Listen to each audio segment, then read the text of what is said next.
Bueno, bienvenidos una vez más a una nueva entrega de Medicina y Algo Más Podcast. En esta oportunidad tenemos un invitado de lujo, el doctor José Germán Medina.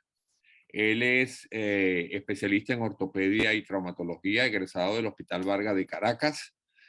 Tiene posgrado en cirugía de la columna vertebral en la Universidad de Birmingham, Inglaterra. Además, es fellowship de la AO Suiza Davos en cirugía mínima invasiva de columna en Las Vegas, Nevada. Fundador de la unidad de ozonoterapia de la clínica del Centro Médico Loira de Caracas. Tiene una especialización en ozonoterapia clínica en la Universidad Complutense de Madrid. Además, fellowship y MD certificado por la American Academy of Ozone Therapy en Reno. Es director del Centro Golgi de Ozonoterapia de la Clínica de Miami Lakes, Florida. Expresidente de la Sociedad Venezolana de Traumatología y Ortopedia, vicepresidente actual de la Sociedad Venezolana de Ozonoterapia de Caracas, Venezuela. Presidente de la Academia de Ozonoterapia de Florida, Miami, Florida, y autor de un libro que está en Amazon, disponible para el que quiera, que se titula La ozonoterapia como parte integral de la práctica médica. Bueno, bienvenido, Germán. Con esa presentación ya prácticamente no hay que decir más nada. Entonces, y vamos a entrar en materia. Y la primera pregunta que vamos a hacerte es, ¿qué es el ozono y qué es la ozonoterapia? Leandro, ante todo, muchísimas gracias por esta oportunidad y ha sido verdaderamente grato saber de ti. Qué bueno que estás por acá. No tenía idea que tenía este tipo de podcast informativo. Es verdaderamente muy estimulante y muy agradable, ¿no? Ver que alguien como tú, pues, con esa experiencia que también tienes en la parte de la medicina interna y la característica del intensivismo en medicina interna, una persona como tú lleva este proyecto adelante. Es realmente bien agradable, bien motivante y muy sabroso saber de tu programa, de ti, de tu familia y de todos nosotros, pues, el grupo Loira en efectivo, ¿no? Bien, una vez más, respondiendo a tu pregunta, el ozono es una modificación alotrópica del oxígeno. O sea, significa que es una molécula que está compuesta por 3 átomos de oxígeno en general, ¿no? Es un gas que se ha conocido, se ha mencionado como tal, como si fuese algo tóxico. Realmente es un gas tóxico, si se respira como tal. Eso ya te puede dar una ilustración, una ventana diciendo que el ozono no debe respirarse. Pero al mismo tiempo fue descubierto hace muchos años en Alemania. El doctor Schonbein, en 1890, descubre esto de manera accidental cuando un rayo cae muy cercano a su centro de investigación y despertó pues unas características diferentes desde el punto de vista aromático en la zona que le llamó mucho la atención. Y ahí comienza después en Alemania una serie de otros individuos que se sumaron a él como alumnos de su proyecto, determinando las características y investigando las características del ozono como tal. Toda esa serie de circunstancias vienen adelantándose en los siglos hasta que inclusive Nikola Tesla es uno de los individuos que crea prácticamente el primer generador de ozono y lo trata de acumular y guardar, digamos, reservar para ver sus características como tales. En cuanto a la parte de aplicación médica, llamó mucho la atención que en la Primera Guerra Mundial, en situaciones de emergencia y cobertura, se habían acabado los antibióticos en los hospitales de guerra y se le ocurrió a alguien, uno de los derivados que era el doctor Peter Stapler, en esa oportunidad, un médico de guerra, tratar a estos pacientes con el agua que quedaba, porque no había otra forma sino lavarlos. y se dan cuenta que esa agua era un agua que estaba siendo ozonizada casualmente para poder eliminar una serie de elementos bacterianos y contaminantes para los que bebían el agua durante el proceso de guerra. Y en vista de que no había ningún otro tipo de solución ni nada por el estilo, porque el agotamiento de los productos de tratamiento de los heridos de guerra se habían agotado, se le ocurrió pues lavar pues sencillamente las heridas con esto y comenzó a observar cómo los pacientes sin antibióticos ni nada comenzaban a sanar. Eso despertó mucha curiosidad y en adelante con muchos científicos hasta que se le comprobó definitivamente el efecto bactericida del agua ozonizada en estos pacientes heridos de guerra y cómo venían mejorando sin la necesidad de estar tomando antibióticos ni nada por el estilo. Esos datos históricos de larga data, hay muchísimo por revisar desde el punto de vista histórico de tanta gente que se ha dedicado a esto y que hoy por hoy pues ya es con los adelantos tanto de los alemanes, que son los que llevan la bandera en esto. Luego a esto se asocian los rusos, que copiaron la misma tecnología de poder resolver los problemas de su herido de guerra. Se inicia realmente un proceso de investigación con el propósito de almacenar este gas. Y fue definitivamente Tesla uno de los primeros que hizo los generadores de ozono, tratando de descomponer el oxígeno. Eh, a través de una corriente eléctrica en un generador de oxígeno liberado y constituir y al poder formar el ozono, que es un O3, tres átomos de oxígeno unidos, para poder entonces ser aplicado diferentemente, como veremos más adelante, en pacientes que diferentes patologías. El ozono no se puede almacenar. La gente diría, bueno, ¿cómo puedo almacenar? Puedo almacenar el oxígeno. El oxígeno sí, pero el ozono no se puede almacenar porque es un gas que se descompone muy rápidamente en el tiempo por su versatilidad, por su característica alotrópica. Pero sí puede ser utilizado y aplicado, digamos, en un término, dependiendo del material que se vaya a utilizar, puede ser aplicado ya sea a los 15 minutos si lo almacena en un envase tipo PCB o un poquito más tiempo si lo logras almacenar para aplicarlo de manera inmediata en un envase de vidrio, no más de 30 minutos. Se comprueba que si lo has almacenado y no lo has utilizado, se compone de nuevo ¿en qué? En oxígeno sencillo. Así que desde el punto de vista de la toxicidad, después de 15 minutos almacenado en un envase de PVC o un envase de vidrio como tal, ya entre los 15 o 30 minutos, pues simplemente destapar ese envase que lo que vamos a tener es oxígeno puro y no va a haber más ozono como tal. Pero sí tiene unas características irritativas si se respira de manera directa y por eso que se recomienda que todo centro que vaya a ser aplicada la ozonoterapia como tal, el generador debe estar en un sitio bien ventilado, que tenga una corriente de aire o un sistema de aire acondicionado que esté ventilando de manera permanente, con el propósito de que lo agarre. Además, tampoco es un riesgo, digamos así, exagerado. La cantidad de ozono que se puede desprender durante unas aplicaciones son mínimas y esas cantidades mínimas de ozono realmente no llegan a ser tóxicas si realmente se respira de manera continua o constante. Pero siempre es mejor tener un ambiente ventilado, que corra el aire a través de una corriente eléctrica, perdón, una corriente de aire, y de esa manera tengamos el oxígeno o el ozono circulando que se va a transformar de nuevo en ozono. Hay unos Ahora, ejemplos interesantísimos. Yo recuerdo en los Juegos Olímpicos de Nanjing, cuando tuve que ir por Venezuela, y en esa época estaba casualmente explotando el famoso ébola.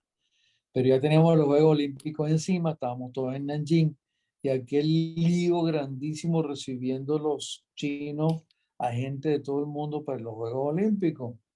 Bueno, se les ocurrió a estos chinos que también tienen mucha buena experiencia en la ozonoterapia, sencillamente bombear ozono por micropartículas de aire a través de los sistemas de aire acondicionado en todos los aeropuertos. Y sí me llamó la atención, ya yo venía con la experiencia del ozono de Venezuela. Cuando entré al aeropuerto dije, yo huele a ozono, aquí están echando ozono por los ductos. Y casualmente fue una de las principales medidas que tomaron estos chinos para la prevención del ébola como tal, bombear ozono en todos los ambientes del aeropuerto e inclusive en los comedores y diferentes sectores de la Villa Olímpica, como una medida, un sentido de protección o prevención por las características también de inhibición de la reproducción vírica que se pudiese haber demostrado. En efecto, fue tan exitosa que a pesar de que estaba explotando duro el ébola en la parte africana, no hubo ningún caso, ningún atleta con ébola durante la proyección de los Juegos Olímpicos que sostuvimos en Nanjing. Es una historia interesante lo que me acabas de preguntar, que es el ozono, y ahora vendrá más adelante pues tu pregunta de qué es la Sí, ozonoterapia. La ozonoterapia en sí es una práctica médica que se fue considerada hace mucho tiempo como algo alopático, como una medicina de apoyo, una práctica que muchos consideraron huequeri, o sea, como falsa, como débil, sin argumentos de ninguna naturaleza. Y eso ha venido ocurriendo pues a través de los tiempos, cuando a través de trabajo de investigación que son fácilmente determinables y eh, localizables en la página de PubMed. Hay cientos de miles de trabajos de investigación ya con el tiempo, que pudieron entonces demostrar las características efectivas del ozono en la práctica médica. Entonces convirtió eh, por los trabajos de medicina basados en evidencia, esta práctica alternativa, que así fue llamada, algunos decían que era alopática, alternativa, figurativa, etcétera, sin calidad de evidencia científica. En la medida que pasaron los tiempos y fueron presentando su trabajo de investigación, ya hoy por hoy es una práctica integral a la medicina convencional. Entonces, se puede decir que la ozonoterapia es una práctica integrativa a la medicina convencional y a muchos procedimientos de tipo quirúrgico, con el propósito de inducir, que más adelante veremos, cómo es que trabaja el ozono y cómo mejora el ozono una serie de aspectos desde el punto de vista de estimular a la regeneración tisular. La ozonoterapia, entonces, en pocas palabras, es una alternativa médica integral, es una práctica médica integral que coayuda en una gran cantidad de patologías a la recuperación e inclusive a la sanación de esos procesos. ahora fíjate, la gente puede pensar en ozonoterapia y pensar que es que tú vas a aplicarle al paciente un chorro de ozono. Entonces, lo que sigue es en qué consiste la técnica de la ozonoterapia. ¿Cómo aplicas el ozono? Bien, la ozonoterapia tiene diferentes formas de ser aplicada. Todo depende de la patología y de la característica del paciente que vayas a trabajar, que vayas a ayudar. Por ejemplo, hay la forma de la autohemoterapia mayor, que sencillamente consiste en obtener de tu cuerpo a través de un sistema de drenaje sanguíneo, como si fuese al banco de sangre a donar sangre, por así decirlo. Obtener aproximadamente unos 100, 120 mililitros de sangre. Algunos pueden obtener hasta 100, otros dicen que 200. La verdad es que la cifra promedio efectiva no tiene mucho que ver con la cantidad de sangre, sino con la efectividad del volumen que necesita. Me explico. No es mandatorio obtener 200 mililitros de sangre cuando tú en 120 mililitros, mejorando la concentración, puedes realmente cumplir el efecto que necesita o que busca. Entonces, una es a través de la autotransfusión sanguínea, cuando mezcla la sangre con el ozono. Eso se llama autohemoterapia mayor. También existe la forma de la aplicación intramuscular, una cantidad de sangre tipo vacuna. Sabemos el efecto que hacen las vacunas contra la gripe, la inmunización convencional, etcétera. Bueno, el ozono también se puede utilizar como vacuna, pero la cantidad de sangre es menor. Se llama autohemoterapia menor y también es muy práctica para tratar una serie de otras patologías de características que salen muy adelante con la estimulación tipo vacuna. Otra es cuando no consigues pacientes que tienen realmente una buena vía o son pacientes que tienen problemas recibiendo medicaciones como quimioterapia o pacientes con problemas de una buena localización venosa, pacientes ancianos con trastornos vasculares importantes.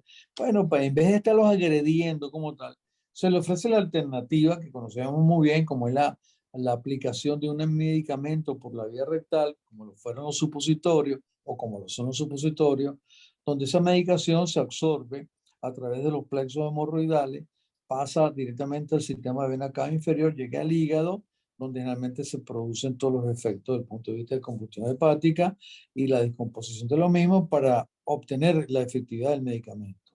Así también se hace el ozono, a través de una aplicación de insuflación rectal para que manejando volúmenes y concentraciones despertemos a nivel hepático las enzimas importantísimas que se van a dedicar a reducir o a controlar toda la cantidad de radicales libres que tenemos en nuestro organismo.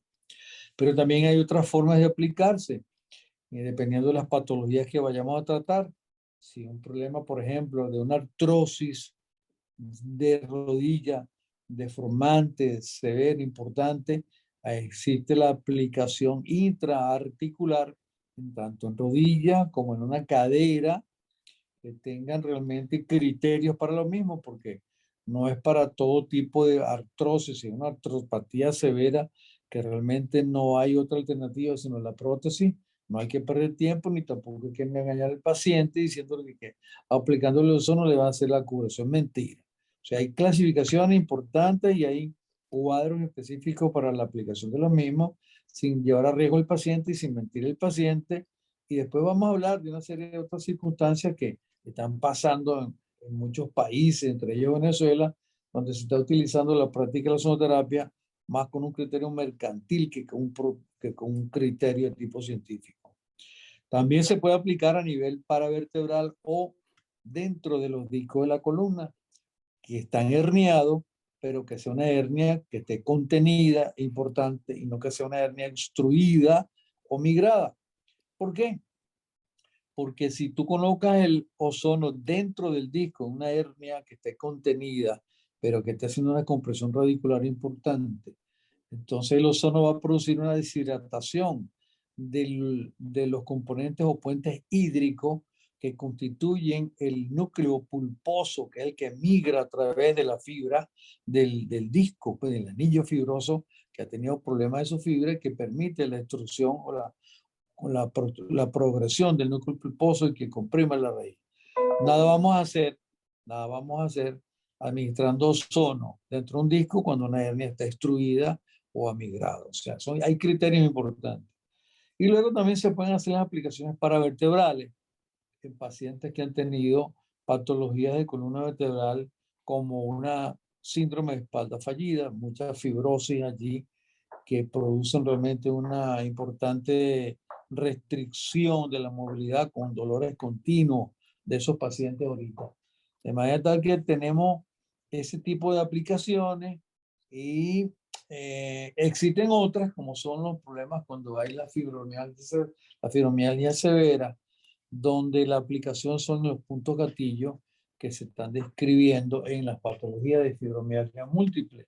Son aplicaciones subcutáneas o en puntos gatillos de tipo muscular para poder despertar allí un procedimiento antioxidativo y disminución importante de los dolores. O sea, como puedes ver, son muchas formas de aplicarlo. Últimamente se ha venido discutiendo mucho sobre la aplicación del ozono directo intravenoso. O sea, a la gente le asusta mucho aquello, ¿cómo vas a inyectarme un gas? Bueno, pues sí, hay unos infusores específicos donde a una velocidad muy predeterminada de infusión del gas directo y a un volumen muy especial, o sea, cantidad de ozono y concentración muy especial, se pase el ozono de manera intravenosa.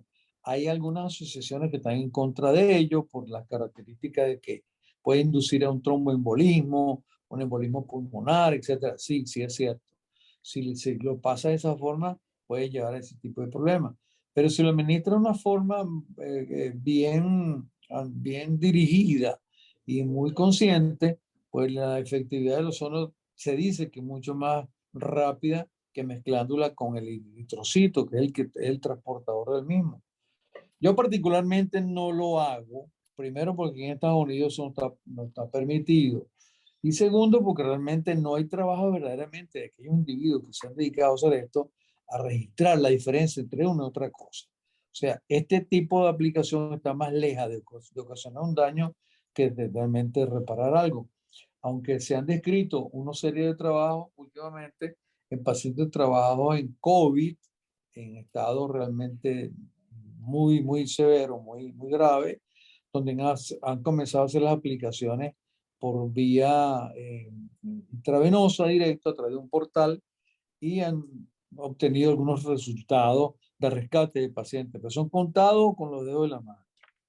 Ahora, Con tanto, fíjate, entonces, bueno, una vez que tú inyectas esa mezcla de sangre con el ozono, ¿verdad? ¿Qué es lo que se espera que suceda en, en el, en el paciente, en la persona que lo recibe? O sea, ¿cómo va a ser?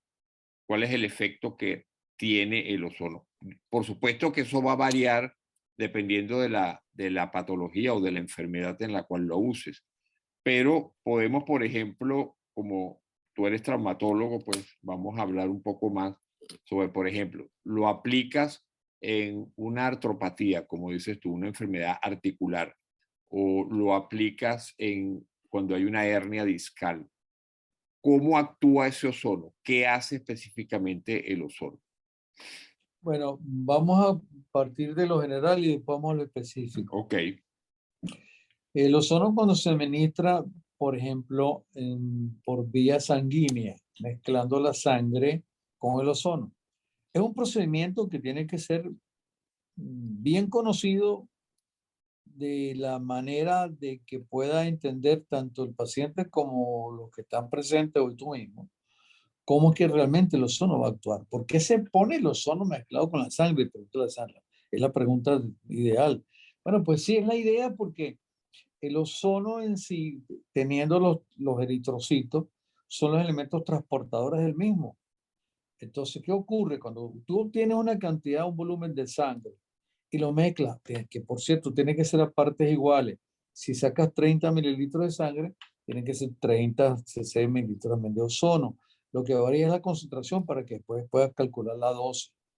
La gente no maneja eso y piensa que poniendo cualquier cantidad de ozono a cualquier concentración va a ser el efecto. No, hay que manejar dosis, que es casualmente el gravísimo error de muchas personas que no entienden que hay que trabajar dosis y no volúmenes. Es lo mismo que te diría, mira, tómate 5 aspirinas, las aspirinas son de 180, no te hace problema. Pero si se mete 5 aspirinas, cada una sea de 500, la cosa va a cambiar. Entonces ahí es donde está el error del aprendizaje de mucha gente que piensa que por ir dos días a un curso ya son terapistas, son especialistas en ozono. Por eso que está haciendo tanto daño por allá. Entonces, repito una vez más, cuando el ozono ingresa a la sangre, tú lo primero que notas es que en la extracción es una sangre venosa, rica en CO2, oscura, tipo vino tinto. Pero cuando comienza la sangre a mezclarse con el ozono adentro del envase, que hay que mezclarla, y hay que durar un tiempito de aproximadamente un minuto, no más de ello, para evitar casualmente que se despierten los mecanismos de defensa, que es casualmente la coagulación, porque cuando tú metes un trocar 19, inmediatamente hay una agresión al vaso y comienzan las plaquetas a trabajar. Entonces hay que actuar rápidamente para no ir en contra de la fisiología orgánica. Y en ese lapso de tiempo tú vas a observar que macroscópicamente el color de la sangre comienza a cambiar de un rojo vino tinto a un tipo rojo Ferrari. Esa macroscopía de cambio tan notable en ese momento hace pensar que ya el efecto del ozono dentro del eritrocito está hecho. ¿Qué es lo que ocurre? Yo realmente tomo una muestra de sangre periférica al paciente antes de poner ozono y luego le tomo una muestra de misma sangre ozonizada y la comparo una laminilla y la vemos en el microscopio. Y ves la característica del glóbulo rojo. Primero es un glóbulo rojo que se hincha demasiado, se llama glóbulo rojo superdotado. porque está cargando, en vez de uno, está cargando 3 átomos de oxígeno encima. Y es una gran ventaja. La carga entonces de triple oxigenación de un eritrocito va a llegar a múltiples órganos, cerebro, riñón, hígado, corazón, pulmón. Por supuesto que va a hiperoxigenar todos esos órganos, pero algo ocurre muy importante a nivel hepático, que ese ozono cargado en sí como tal, antes de desprenderse en 3 moléculas de oxígeno como tal, o en oxígeno puro, a nivel hepático, como entra directo, despierta allí 3 enzimas, que son enzimas antioxidantes, que son vitales casualmente para poder reducir todo lo que son los radicales libres que están siendo producidos por la combustión de oxigenación a nivel mitocondrial. Entonces, eso por allí es muy importante entender. El ozono va a actuar en múltiples órganos hiperoxigenando, pero a nivel hepático fundamentalmente va a producir las enzimas antioxidantes encargadas de reducir al máximo los radicales libres producto de la combustión celular. Esa es una forma de actuar allí. Pero, por ejemplo, a nivel de atleta, conocemos que todo lo que es la energía, o sea, el adenosín-trifosfato, viene como producto de la combustión de la glucosa a nivel mitocondrial, a nivel celular. Cuando la glucosa entra a la célula, viene en sangre, entra a la célula con sus transportadores, esa glucosa es importante para que nosotros produzcamos la adenosín-trifosfato como tal. Yo hago la comparación de nosotros como una célula macro que necesitamos eliminar desechos como heces, orina, sudor, etc. La mitocondria y la célula también tiene ese producto de desechos. Entre ellos está casualmente los radicales libres o los radicales hidroxilados. Esos radicales libres son los que se van a encargar casualmente del deterioro y del daño de muchas células, del envejecimiento, del aging, de lesiones, de hacer un campo muy agradable para bacterias, para virus e inclusive hasta para células malignas como el cáncer. Entonces, si nosotros logramos, que es la otra vía, tratar de desviar a la vía aeróbica, a la vía anaeróbica, la vía anaeróbica es la misma utilización de la misma glucosa, pero cuando no hay suficiente oxígeno para que tengamos la cantidad de adenosín-trifosfato que requerimos, el oxígeno se va agotando en un atleta, se va gastando, se va deteriorando, el booster y la cantidad comienza a desgastarse y comienza la desviación, de que en vez de que nos vayamos a la producción directa de adenosín-trifosfato a la mayor cantidad, comienza la utilización de la glucosa, pero sea por la vía anaeróbica y la producción final viene siendo el piruvato y el ácido láctico, que son los responsables casualmente de la fatiga, del cansancio, del agotamiento, del dolor y del deterioro. ¿Qué ocurre cuando metemos más oxígeno en la célula? Sencillamente la desviación hacia la producción de piruvato es menor y la orientación a la obtención de adenosín-trifosfato es mucho mayor.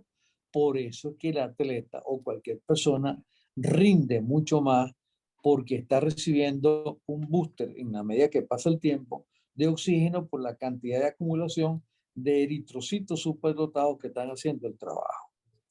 Esa es la respiración celular. Por eso que en ozoterapia es muy importante irse un poco también a la bioquímica para poder interpretar bien el ciclo de Cori, el ciclo de Krebs, que es muy importante, ¿verdad?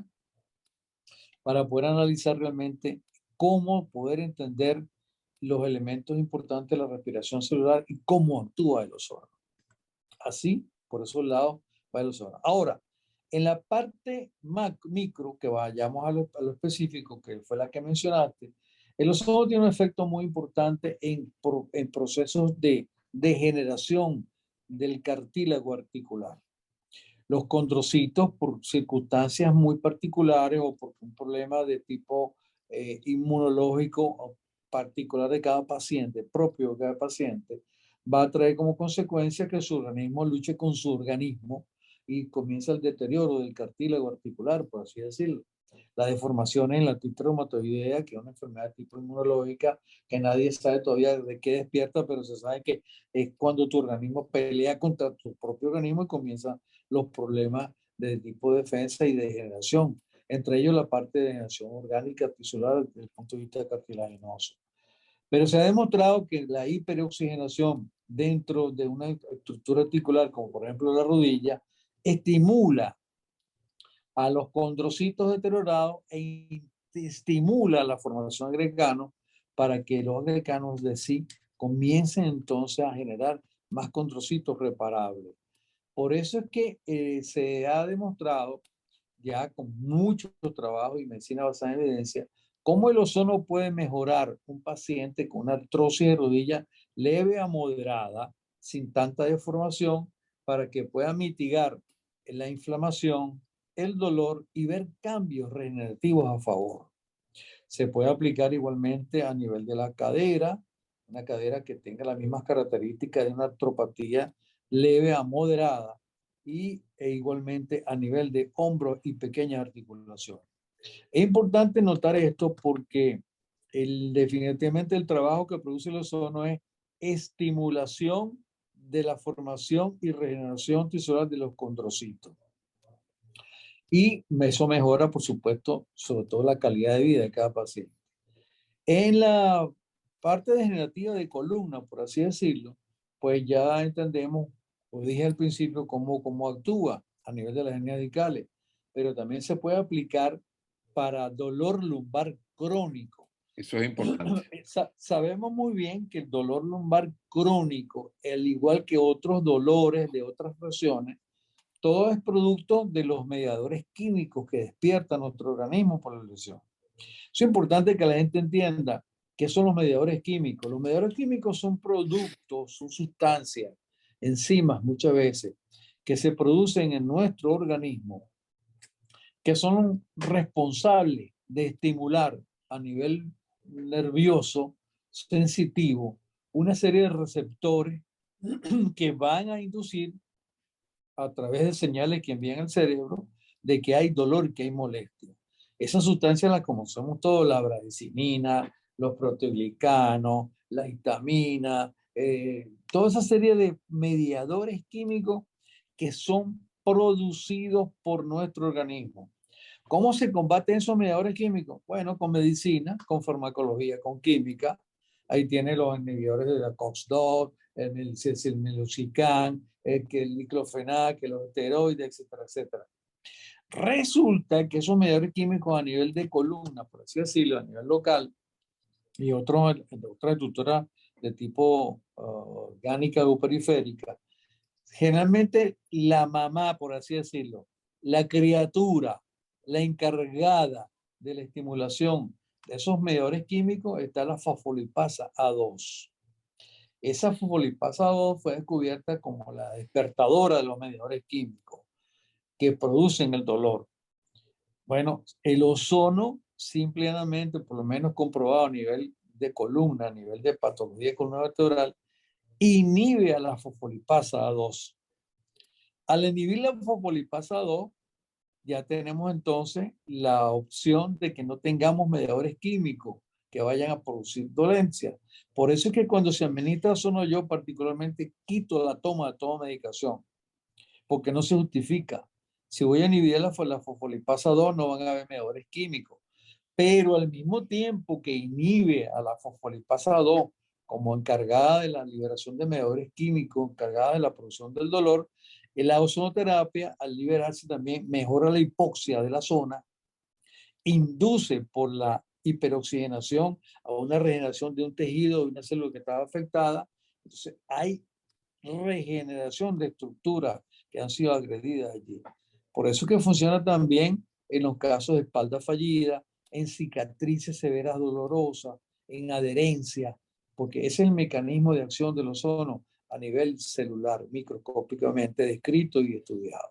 Ahora fíjate, Germán, ya vimos entonces toda la cantidad de la serie de patologías o de afecciones en las cuales se puede aplicar. Hay que tener pendiente para los que escuchan el programa, ¿verdad? Que tiene una amplia cobertura de afecciones, sobre todo afecciones deportivas, lesiones articulares, de columna. Ahora bien, teniendo esto claro, viene lo siguiente. ¿cómo es el proceso del tratamiento? Entonces ahí hay varias cosas. ¿Cuánto dura una sesión de tratamiento? ¿Cuántas sesiones debo yo tomar de ozonoterapia?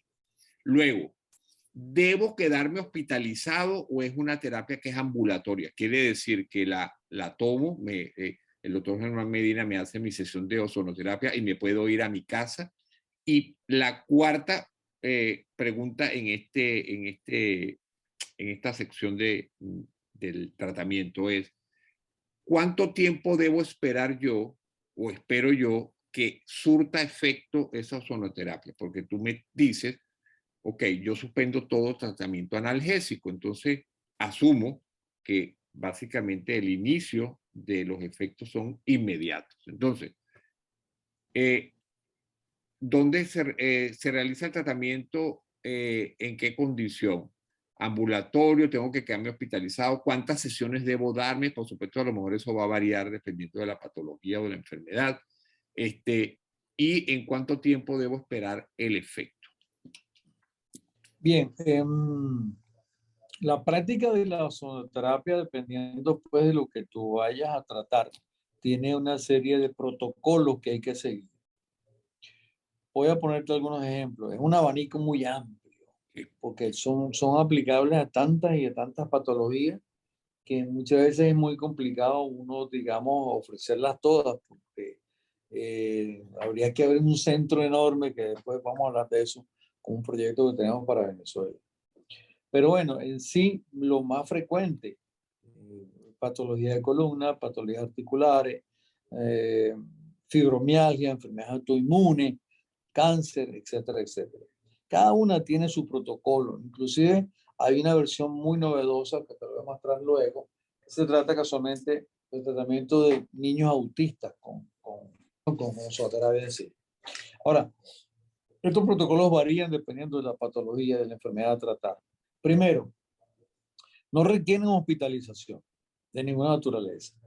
La única forma de dejar a un paciente un tratado, como yo lo hacía cuando estábamos trabajando allá en Caracas, era cuando iba a tratar a un paciente de una hernia discal y tenía que hacer el procedimiento de disconucleolisis percutánea. O sea, yo dejé de operar mucha gente de hernias discales porque me di cuenta que en vez de pasar al paciente a cirugía, la anestesia, la apertura del paciente, el abrir, el ser agresivo con la musculatura, el romper todo aquello, hacer la hemilaminectomía para sacar el disco, el núcleo, los riesgos de la ruptura o no del saco dural, tantas cosas que se pueden dar, lo podía resolver simplemente con 15 minutos en la sala de hemodinamia. ¿Por qué? Porque yo quise registrar en un CD lo que estaba haciendo para darle uno al paciente y otro que me quedaba a mí para mi registro. El paciente supiera qué fue lo que hicimos. Y es realmente bien halagador, porque después ellos me decían, cuando veían el CD en su casa, cómo vieron que la aguja entraba al disco, inyectaba el ozono, cómo se produce un efecto pistón. Una vértebra levanta sobre la otra, se blanquea el disco, el ozono sale a través de los huequitos, son los forámenes, ¿verdad? Y el paciente se sentía, pero de inmediato, al despertar de una sedación, que es lo que hacíamos, a las 2 horas iba caminando por su casa sin ningún tipo de problema. Y con un poquitico quizás de prevención de antibióticos, porque es un procedimiento percutáneo, siempre hay bacterias, por muchas veces que tú limpies, es una cosa que uno, pero nunca se nos infectó ninguno, gracias a Dios. Entonces, en pocas palabras, eso es hasta allí es que es lo máximo que hemos llegado. Un procedimiento ambulatorio con una sedación. El resto de los pacientes, el resto de las patologías no requieren ni siquiera eso, porque se puede hacer en el consultorio y son aplicaciones paravertebrales, intraarticulares, subcutáneas, musculares, musculotendinosas, en articulaciones pequeñas, etc. O sea, hay muchas formas de aplicarlo. Los procedimientos no requieren de hospitalización, son extraordinariamente baratísimos en comparación con otros procedimientos. Y a las pruebas me remito. ¿Cuánto puede costar hoy una microdisectomía y cuánto puede costar hoy sencillamente una discólisis percutánea? ¿O cuánto puede costar hoy sencillamente unas aplicaciones paravertebrales, donde hay unos trabajos muy interesantes del doctor Tabaracci, italiano, donde he venido demostrando que las aplicaciones continuas de ozono paravertebral pueden mejorar realmente un cuadro de esta naturaleza.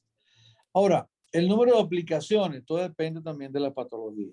Son protocolos que existen, como dije al principio, para cada una de ellas. Y cada protocolo tiene el manejo del volumen y el manejo de la concentración, porque lo que necesitamos conocer son dosis, como he venido insistiendo anteriormente.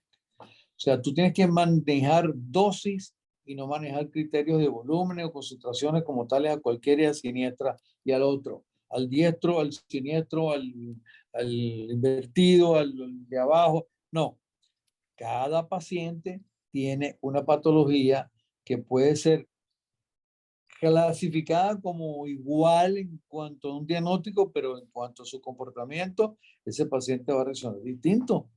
Hay pacientes que mejoran muy bien con esto, como hay pacientes que realmente no salen adelante. Y hay que ser muy honesto con esto. Hay un 87, no, 89% de estas patologías, por así decirlo de manera genérica, que salen adelante con ozonoterapia. Pero hay pacientes que no van a salir con ozonoterapia y es preferible decirle, no le ofrezco el procedimiento de ozonoterapia, sino que le ofrezco realmente la cirugía para poder salir adelante con su patología como tal. Pero con ozonoterapia usted no va a salir. Ajá, pero ahí tengo yo una pregunta. Ajá. ¿Es posible que yo combine cirugía con ozonoterapia? O sea, ¿es posible aplicar la ozonoterapia a un paciente recién operado o que ha sido operado? ¿Puedo llevar a cabo esa combinación? No hay realmente una indicación como tal. Yo generalmente no lo hago, pero lo que sí suelo hacer, dependiendo de ello, es utilizar otra herramienta que tenemos en nuestro organismo, que es el plasma rico en plaquetas.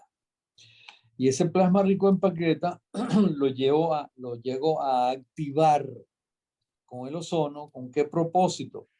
Con el propósito que químicamente hacía el cloruro de calcio, que era buscar y seleccionar el plasma rico en plaquetas y luego activarlo con el cloruro de calcio y poder obtener los factores de crecimiento, los factores de regeneración tisular que están en los gránulos alfa y beta de las plaquetas. Se ha demostrado cómo estos gránulos, cómo estos elementos de factores de crecimiento son los encargados de de iniciar la regeneración estructural de la célula. Pero digo esto, por ejemplo, cuando operaba una ruptura de un tendón de Aquiles, que no lo va a reparar a nadie, eso no es nada, eso hay que repararlo quirúrgicamente. Entonces, al terminar de unir los cabos término terminal, para la redundancia, entonces aplicaba, obtenía sangre del paciente, centrifugaba, tenía el generador de ozono en quirófano, mezclaba a partes iguales la cantidad que tenía con la cantidad de ozono, eso sí, a concentraciones altas, se requiere una concentración alta para una dosis alta de ozono para poder activar la plaqueta y luego la administraba directamente en el sitio, en el foco donde había tenido la lesión. ¿Cuál fue la diferencia que pudimos notar? Bueno, que una ruptura de tendón de Aquiles tratada convencionalmente sin la administración de plasma rico en plaquetas ozonizadas, teníamos al individuo prácticamente en pista y campo a los 6-7 meses. Mientras que con un paciente de esta naturaleza, que por cierto después fue nombrado héroe nacional allá en Venezuela por sus actividades atléticas, con una ruptura de tendón de Aquiles, a los 15 días lo teníamos en la pista de campo. O sea, puedes ver la diferencia que hay entre una cosa y la otra. Pero es plasma rico en plaqueta ozonizada. Ahora, meter ozono directamente en una zona operada, abierta, realmente no es una gran indicación. Yo no lo veo como tal, no lo he visto. ¿Okay? No hay una recomendación para ello ni nada por el estilo. Pero sí hay la aplicación del plasma rico ozonizado cuando estás operando, sobre todo estructura desde el punto de vista musculoligamentaria, fracturas óseas, etc. Llegó un momento inclusive también que se obtenía células madre, pero de nuestra cresta ilíaca o de la médula ósea a nivel de tibia. Se hace la extracción, se hace la diferenciación de la misma a través de la centrifugación y luego se mezclaba con el ozono y también veíamos, por ejemplo, en casos de pseudoartrosis o de casos de osteomielitis donde iban a ser objeto de reconstrucción celular, donde realmente teníamos un efecto impresionante con la recuperación y la formación de callo óseo en estos pacientes. E inclusive en pacientes con infecciones, en pacientes de piel periférica, osteomielitis, las úlceras de tipo vascular que se estaban infectando y que no tenían remedio, pie diabético, todos esos pacientes fueron objeto de aplicaciones de ozono más plasma rico ozonizado y procedimientos tipo bagging, que consistían sencillamente en meter el pie del paciente diabético, por así decirlo, hacerle por un vacuum, o sea, un vacío, y luego se administraba ozono a alta concentración dentro de esa bolsa, unos 10-15 minutos, tratamiento prácticamente interdiario. Muchísimos pacientes se salvaron de amputaciones a consecuencia de una diabetes creciente por una neuropatía diabética que terminaba generalmente con necrosis distales de extremidades de los pies, piernas, pie y tobillo de estos pacientes. Mucha gente. Así sí, pero utilizar un paciente, o sea, abierto, ozono, abrirlo y inyectarle ozono, eso no está descrito, eso realmente no sirve para nada. El ozono actúa realmente desde el punto de vista a través de su torrente sanguíneo o de aplicaciones directas y sabemos ya cuál es el mecanismo de acción, así que no le veo ningún tipo de indicación a un paciente que está siendo abierto inyectarle ozono directamente a la zona. Realmente no hay nada que indique que existe un protocolo para ello.